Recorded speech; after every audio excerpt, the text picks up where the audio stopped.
Hello dear students, welcome to polytechnic पाठशाला। आज के हमारे मेहमान एक तरीके से पुरुषोत्तम मिश्रा जी, जो ट्रिपल एम से इलेक्ट्रॉनिक्स एंड कम्युनिकेशन ब्रांच से बीटेक कर रहे हैं। इन्होंने 2023 की सीयूटी लीट एग्जाम दी थी, जिसके माध्यम से इनका अच्छा स्कोर आया, अच्छा रैंक आया और इन्हें ट्रिपल एम जैसा कॉलेज मिल पाया। तो सबसे पहले हम लोग जानेंगे पुरुषोत्तम जी की, आप अपना परिचय दीजिए कि आप कहाँ से बिलोंग करते हैं और आपने स्कूलिंग बेसिकली कहाँ से की थी। मेरा नाम पुरुषार्थ मिश्रा है। मैं गोरखपुर का ही रहने वाला हूँ। मैंने अपनी डिप्लोमा एमपी पॉलिटेक्निक गोरखपुर से की है। जी जी। तो आपने पॉलिटेक्निक जो किया था वो किस ब्रांच से किया था पॉलिटेक्निक? पॉलिटेक्निक मैंने मैकेनिकल प्रोडक्शन से किया था। अच्छा अच्छा। तो जैसे आपने ब्रांच चेंज करके आए, मैकेनिकल से इसी में आए हैं, तो मतलब कुछ वजह रही होगी, क्योंकि आपको मैकेनिकल में सीटें बड़े आराम से मिल जाती मैकेनिकल में, लेकिन मैकेनिकल सर शुरू से पसंद नहीं था, वो अच्छा अच्छा। डिप्लोमा में भी अच्छा। ऐसे ही हो गया हाँ, था। बहुत सारे बच्चे ऐसे हैं कि जो है कि पॉलिटेक्निक किसी और ब्रांच से करना चाहते हैं, लेकिन उनका उनका कह सकते हैं एडमिशन हो गया किसी ब्रांच में पॉलिटेक्निक में, लेकिन वो जो है बीटेक में अपना ब्रांच चेंज करना चाहते हैं। तो बीटेक में अपना ब्रांच चेंज कर सकते हैं, मतलब जिस भी ब्रांच में उनका इंटरेस्टेड हो उस ब्रांच में वो बीटेक में एडमिशन ले सकते कर हैं। सकते हैं। केवल आपका पॉलिटेक्निक क्वालिफिकेशन एग्जाम होता है। जैसे आप 12वीं के बाद बीटेक करते हैं तो 12वीं क्वालिफिकेशन एग्जाम होता है, ऐसे यहाँ पे पॉलिटेक्निक क्वालिफिकेशन एग्जाम है। अब पॉलिटेक्निक किसी भी ब्रांच से हो, आप जो है बीटेक कर सकते हैं किसी भी ब्रांच से। तो ब्रांच चेंज करने वाले बच्चे निश्चिंत रहें, मतलब ब्रांच चेंज करने में कोई दिक्कत का सामना करना नहीं पड़ेगा। अब आप बताइए कि जैसे अगर हम लोग बात करें कि मैथ हो गया, जैसे सिलेबस की बात करें, मैथ हो गया, जनरल टेस्ट हो गया, बाकी इंजीनियरिंग ग्राफिक्स एक सब्जेक्ट होता है और एक सब्जेक्ट होता है कंप्यूटर साइंस। तो आपने क्या कॉम्बिनेशन लिया था, मतलब तीनों में? और मैथ, जी जर्नल टेस्ट जी और इंजीनियरिंग ग्राफिक्स। जी जी। और अगर हम लोग इंजीनियरिंग ग्राफिक्स की बात करें तो मतलब इसमें आपका स्कोर क्या रहा? मेरा 100% आयल था जी। इसमें। तो जैसे मैं बताऊँ कि 2023 में बहुत सारे बच्चे जो है मुझसे पढ़े हुए जो है 100% ट्रायल लेकर के आए थे। तो इंजीनियरिंग ग्राफिक्स एक सब्जेक्ट है जिसमें आप 100% भी स्कोर कर सकते हैं। तो जो बच्चे कंप्यूटर साइंस से बीटेक करना चाहते हैं, वो भी इंजीनियरिंग ग्राफिक्स का पेपर दे करके कंप्यूटर साइंस से बीटेक कर सकते हैं। बहुत सारे बच्चों को कन्फ्यूजन रहता है कि कंप्यूटर साइंस से बीटेक करने के लिए क्या कंप्यूटर साइंस का एग्ज़ाम देना ज़रूरी है? तो ज़रूरी नहीं है। इंजीनियरिंग ग्राफिक्स या कंप्यूटर साइंस में से किसी एक ही सब्जेक्ट का आपको पेपर देना रहेगा। इंजीनियरिंग ग्राफिक्स का सिलेबस कम है और बहुत ईज़ी है। अगर थोड़ा-सा भी फ़ोकस करेंगे तो आप इंजीनियरिंग ग्राफिक्स में अच्छा नंबर गेन कर सकते हैं। जैसे पुरुषार्थ जी जो हैं, इन्होंने 100 परसेंटाइल इंजीनियरिंग ग्राफिक्स में स्कोर किया हुआ है। तो जैसे पिछले साल 5-6 बच्चे जो है 100 परसेंटाइल मेरे पढ़े हुए स्कोर किए थे। लेकिन उम्मीद करूँगा कि 2024 वाला बैच है, क्योंकि 2023 में अगर मैं बात करूँ, कुछ क्वेश्चन्स ऐसे आ गए थे जो पहले से डिस्कस नहीं किए गए थे। आपको 50 में 40 करना रहता है, तो 50 में 40 था तो बहुत सारे बच्चे 40 कर लिए। बहुत का 38 हुआ, बहुत लोगों का 39 क्वेश्चन ही सही हुआ, बहुत का 37 ही सही हुआ। लेकिन मैक्सिमम जो सीरियसली पढ़ा था ना, उसका 35 से अबव ही सही हुआ है, हाँ, मतलब 35 प्लस। 175 प्लस नंबर ही पाए हैं। जो कि कंप्यूटर साइंस में 175 प्लस नंबर गेन कर पाना थोड़ा-सा मुश्किल होता है। और अगर आप अपने सीनियर्स से पता करें, जो आपके सीनियर्स बीटेक कर रहे हों, कंप्यूटर साइंस से बीटेक कर रहे हों, तो उनसे पता करिएगा तो आपको लगेगा कि अगर कंप्यूटर साइंस में 12 बच्चों का एडमिशन हुआ है, तो उसमें 10 से 11 बच्चे या 12 बच्चे ऐसे हों जो कंप्यूटर साइंस जिनका डिप्लोमा में न रहा हो। हाँ क्योंकि सर। कंप्यूटर साइंस वाले सीटों पे कंपटीशन सबसे ज़्यादा है, तो सबसे पहले सीटें उसी की बढ़ती हैं। तो अदर ब्रांच वाले जो है कह सकते हैं कंप्यूटर साइंस वाले वाली सीटें खा जाते हैं। मतलब सीएस वाले बच्चे बहुत कम ही ऐसे होते हैं जो जिनको सीएस ब्रांच मिल पाता है गवर्नमेंट कॉलेज में।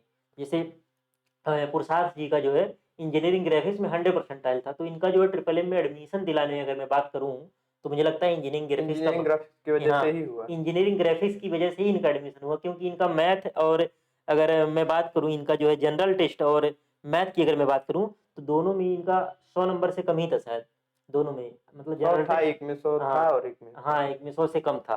तो और इंजीनियरिंग ग्राफिक्स में आपका 100 परसेंटाइल था, यानी कि अगर आपका थोड़ा-सा, अगर मान लीजिए मैथ आपका पहले से वीक है, ये जनरल टेस्ट में उतनी पकड़ नहीं है, तो इंजीनियरिंग ग्राफिक्स पे फोकस करके भी आप जो है बड़े आराम से गवर्नमेंट कॉलेज में जो है एडमिशन ले सकते हैं।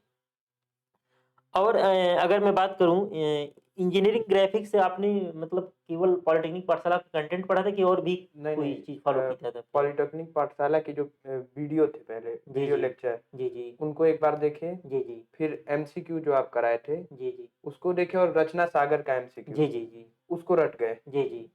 तो मैं बस बत उतने से ही हो हाँ, जाएगा। तो मैं बता दूँ कि मार्केट में भी इंजीनियरिंग ग्राफिक्स की बुक की बात करूँ तो एक ही बुक ही आती है, रचना सागर। और दूसरी बुक की अगर मैं बात करूँ तो सीयूईटी के नाम से कोई नहीं आता है।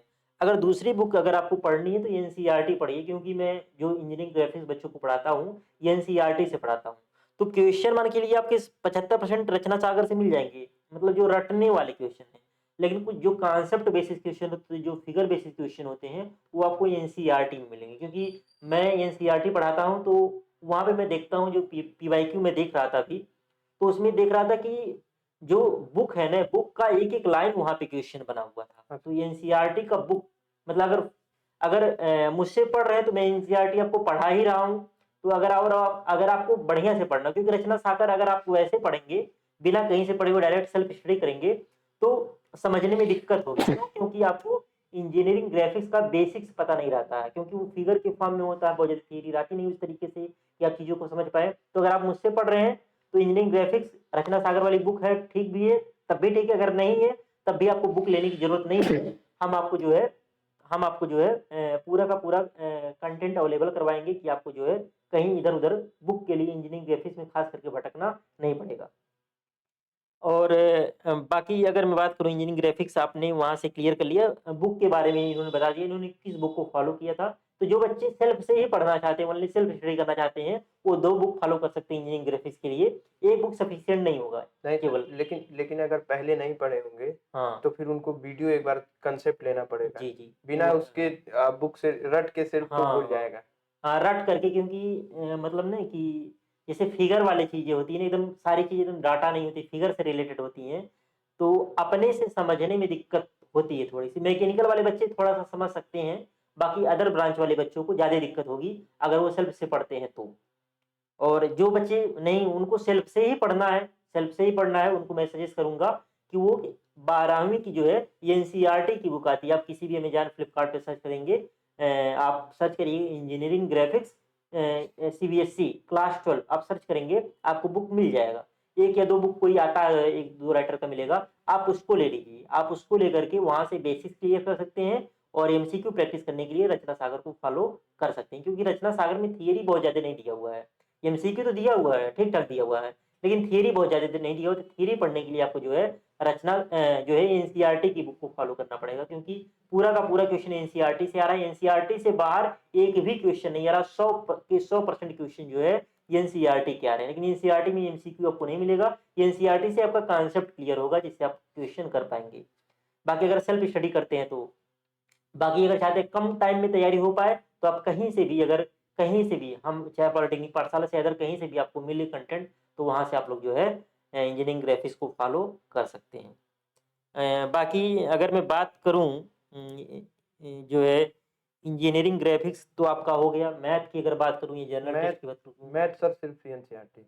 हाँ, जैसे मैथ के लिए बहुत सारे हमसे भी बहुत सारे बच्चे पूछते हैं ना, कॉल करके पूछते हैं, तो मैथ देखिए, जो एनटीए ना, एनटीए का सिलेबस वेल डिफाइंड रहता है। एनटीए आपका नीट करवाती है, एनटीए आपका जेईई मेन करवाती है, तो इसका आप लोग देखते हैं ना कि सीयू या नीट में बच्चे 100 परसेंटाइल स्कोर कर रहे हैं, 720 में 720 नंबर पा रहे हैं, यानी कि पूरा का पूर्णांक पा जा रहे हैं। तो ऐसा क्यों पॉसिबल हो पा रहा है? क्यों? क्योंकि एनटीए जो कहता है ना, जो सिलेबस दिया रहता है ना, उसी से पूछता है, उससे बाहर से कुछ नहीं आता है। सिलेबस से बाहर का कुछ नहीं आएगा। तो अगर आप सेल्फ स्टडी कर रहे हैं, तो आप मैथ भी इधर-उधर बुक के चक्कर में नहीं पढ़ना है, या तो आप सीयूईटी का कोई बुक लेकर के पढ़ लीजिए। लेकिन सबसे बेस्ट आपका है एनसीईआरटी। अगर आप 12वीं का एनसीईआरटी लेकर के पढ़ेंगे, तो क्वेश्चन मान के चलिए उसी से मैक्सिमम आपके आने वाले हैं, और एग्जाम्पल खास करके पूछे जाते हैं। एग्ज़ाम्पल और पीछे जो हाँ। ब्लू कलर में दिया होता जी, है जी, जी। एनसीईआरटी में, जो जी, जी। इम्पोर्टेंट बना करके जी। वो लास्ट मुझे लगता है चैप्टर के लास्ट में एमसीक्यू टाइप का दिया रहता है। एमसीक्यू 1-2 रहते हैं, हाँ, हाइलाइट किया रहता है, वो हाइलाइट कोई किया रहता थ्योरम है। होगा या हाँ, ऐसे हाँ। करके। वो जो हाइलाइटेड रहता है, मतलब बीच-बीच में, मतलब वो वो वाले टॉपिक जो है आपके एग्ज़ाम में ज़्यादा पूछे जाते हैं। तो जो बच्चे सेल्फ से ही पढ़ना चाहते हैं, वो इंजीनियरिंग ग्राफिक्स की एनसीईआरटी फ़ॉलो कर लीजिए, और मैथ की भी एनसीईआरटी फ़ॉलो कर लीजिए। एनसीईआरटी के बारे में कोई बताता नहीं है, एनसीईआरटी सबसे बेस्ट है, क्योंकि उससे बाहर से कुछ भी नहीं आता है। जो बच्चे नीट की तैयारी कर रहे हैं, जो बच्चे जेईई मेन की तैयारी कर रहे हैं, उनको भी जो अच्छे टीचर हैं, उनको एनसीईआरटी ही फ़ॉलो करने के लिए कहते हैं, क्योंकि उससे बाहर कुछ नहीं आता है। बस टीचर करता क्या है, टीचर देखिए एनसीईआरटी का जो बुक का कहें फॉर्मेट थोड़ा-सा कॉम्प्लेक्स होता है। पढ़ने में थोड़ा बोरिंग लगता है। टीचर क्या करता है, थोड़ा-सा ईज़ीएस्ट वे में उसको डिलीवर कर देता है कि चीज़ें आपको समझ में आने लगती हैं।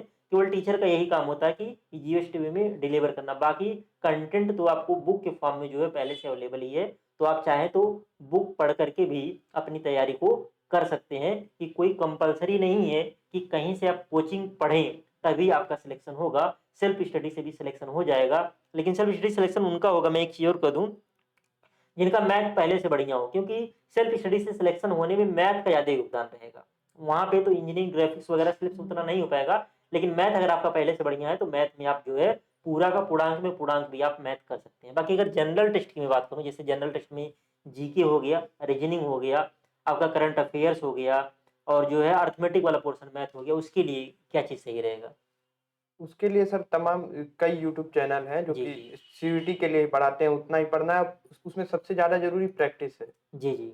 तो उसी में नहीं हाँ। सीयूईटी का जो तीनों पोर्शन है उसमें क्योंकि टाइम कम रहता है, क्वेश्चन ज़्यादा रहते हैं। जी, जी। तो आप कम पढ़िए लेकिन प्रैक्टिस ज़्यादा करिए। जी, जी। तो वही मैं कहता हूँ, अगर प्रैक्टिस करिए, प्रैक्टिस करने के लिए अगर आप कम समय में प्रैक्टिस करना चाहते हैं ना, तो यूट्यूब से अगर प्रैक्टिस करेंगे तो टाइम ज़्यादा लगेगा, क्योंकि आपके पास समय नहीं, क्योंकि आपको सेमेस्टर एग्ज़ाम भी देना है। तो अगर किसी यूट्यूब चैनल से उतना ही पढ़िए जो चीज़ें आपको क्लियर नहीं है, और बुक लेने से फ़ायदा ये हो जाएगा आपको कि बुक एक बार आप देख लेंगे तो पहले से आपको, मैं गारंटी के साथ कहता हूँ, अगर कोई भी बच्चा जनरल टेस्ट की तैयारी कर रहा है, अगर बुक बाय करके पढ़ता है, कोई भी पब्लिकेशन का बुक लेकर के पढ़िए, 50% से ज़्यादा चीज़ें आपको पहले से आती रही होंगी, ये मेरा विश्वास है। अगर और तो आपको आइडिया लग जाएगा ना क्या-क्या चीज़ें आपको नहीं आ रही, जो नहीं आ रही उसी को यूट्यूब पे सर्च करके पढ़ सकते हैं, तो आपका टाइम बचेगा। केवल यूट्यूब से पढ़ने से चीज़ें आपको तैयार तो होंगी, लेकिन टाइम ज़्यादा लगेगा, क्योंकि यूट्यूब पर वीडियो देखने में, एक वीडियो में आपको मैक्सिमम 1 घंटे का वीडियो देखेंगे, 10 क्वेश्चन से ज़्यादा नहीं कोई बताएगा, नहीं, और 10 क्वेश्चन करने के लिए आपको 1 घंटा समय देना पड़ेगा। अगर आप वही चीज़ सेल्फ स्टडी से करेंगे तो 1 घंटे में आप 25 क्वेश्चन कर लेंगे, मतलब उतने ही टाइम में आप लगभग 2 से 3 गुना क्वेश्चन कर पाएँगे, तो ये आपके लिए फ़ायदेमंद रहेगा। बाकी जो बच्चे 2024 का प्रिपरेशन कर रहे हैं, जैसे अगर मैं बात करूँ, अभी 3 महीने का लगभग-लगभग समय है बच्चों की तैयारी के लिए, तो उनको उनको क्या सजेशन देना चाहेंगे कि मतलब वो किस प्रकार से अपनी तैयारी को करें? उनको पढ़ें, अभी बहुत समय है। जी, जी। 3 महीना अगर सीयूईटी का आप सिलेबस देखेंगे जी, तो जी। बहुत है। बहुत ज़्यादा कोई टफ क्वेश्चन नहीं आते हैं, जी, आसान जी। आते हैं। जी, जी। सिंपल पढ़ना है, ज़्यादा प्रैक्टिस करनी है। जी, जी। क्योंकि आप प्रैक्टिस नहीं करेंगे तो आपको ऐसा लगेगा पेपर देने के बाद कि ये क्वेश्चन मुझे आता था, हाँ, लेकिन प्रैक्टिस नहीं करने की वजह से टाइम नहीं हो नहीं पाया, था। टाइम नहीं था। तो प्रैक्टिस करिए, अभी पढ़िए। हुँ। मैथ के लिए एनसीईआरटी पढ़िए, सिर्फ़ एनसीईआरटी। और इंजीनियरिंग ग्राफ़िक्स के लिए पॉलिटेक्निक पाठशाला बहुत है। रचना सागर का एमसीक्यू और जनरल टेस्ट के लिए भी वही प्रैक्टिस करिए। जी, जी। और एग्ज़ाम के 10 दिन पहले आप प्रीवियस ईयर जी, जी। वही लगाइए, कई सारे सेट होते हैं, मिल जाएँगे। जैसे मैं इंजीनियरिंग ग्राफ़िक्स की बात करूँ ना, तो इसमें पीवाईक्यू अगर बढ़िया से आप पढ़ के जाते हैं तो मैक्सिमम क्वेश्चन वही आ जाते हैं, क्योंकि सिलेबस बहुत कम है तो क्वेश्चन रिपीट होता है। इंजीनियरिंग ग्राफ़िक्स की बात करूँ तो उसमें क्वेश्चन रिपीट होता है, क्योंकि सिलेबस बहुत कम है। तो पीवाईक्यू करने से भी आपकी मैक्सिमम चीज़ें जो है क्लियर हो जाएँगी, मतलब अच्छा नंबर आप गेन कर पाएँगे। हो और जाएँगे। कॉन्फिडेंस पीवाईक्यू करेंगे तो आपको एक तरीके से कॉन्फिडेंस भी बढ़ेगा कि पेपर इसी तरीके से आता है। और मैं बात करूँ कि इस बार जो है टेस्ट सीरीज पे प्लान चल रहा, कंटेंट पे काम स्टार्ट हो गया है। पॉलिटेक्निक पाठशाला ऐप पे जो बच्चे पहले से पढ़ रहे हैं, जुड़े हैं, इंजीनियरिंग ग्राफ़िक्स और मैथ पढ़ रहे हैं, उनको इंजीनियरिंग ग्राफ़िक्स का और मैथ का जो है, जो बच्चे पहले से ज्वाइन है उनको फ्री में जो है, मैंने पहले बोला नहीं था, पहले मैं बोला था पेड मिलेगा, लेकिन मैं उनको फ्री में जो है ये मैथ का और इंजीनियरिंग ग्राफ़िक्स का जो है टेस्ट सीरीज उपलब्ध करवाऊँगा, कि वहाँ से अपनी प्रैक्टिस कर पाएँ। और पीवाईक्यू भी रहेगा, पीवाईक्यू में मुझको जितना पेपर मिल पाएगा उतना मैं ऐप पे डलवाऊँगा, कि आप लोग जो है पीवाईक्यू करके आप कॉन्फिडेंस अपना बढ़ा पाएँ, और पीवाईक्यू का जो वीडियो सॉल्यूशन भी अवेलेबल करवाऊँगा। तो जो बच्चे पढ़ रहे हैं पॉलिटेक्निक से परेशान ना हो, अभी वो वीडियो देखते रहें। बाकी जल्दी उनकी एमसीक्यू वाली क्लासेस जो हैं, जो प्रैक्टिस सेट वाली क्लासेस हैं, वो लाइव होने वाली हैं। तो जो बच्चे ये कह रहे थे ना कि लाइव क्लास नहीं चलता है ना, तो लाइव चलने वाला है, उसके लिए बिल्कुल निश्चिंत रहें, घबराने वाली बात बिल्कुल भी नहीं है।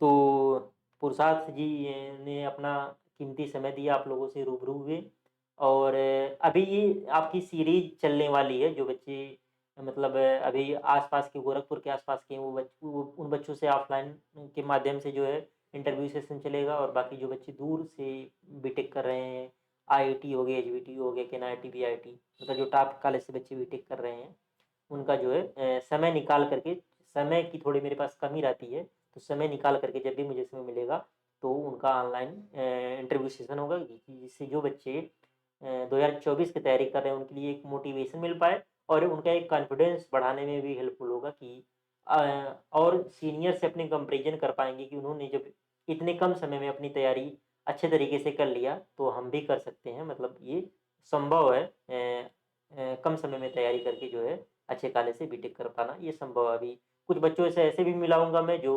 15 दिन, 20 दिन पढ़ कर के भी जो एंट्रेंस एग्ज़ाम जो है क्लियर किए हुए हैं, जिनका बेसिक्स पहले से बढ़िया था। जिनका बेसिक्स पहले से बढ़िया है, उनको ज़्यादा समय वो 70-80 घंटे में भी अपनी तैयारी कर सकते हैं, जिनका मतलब मैथ पे पकड़ ख़ास करके पहले से बढ़िया है, मैथ पे।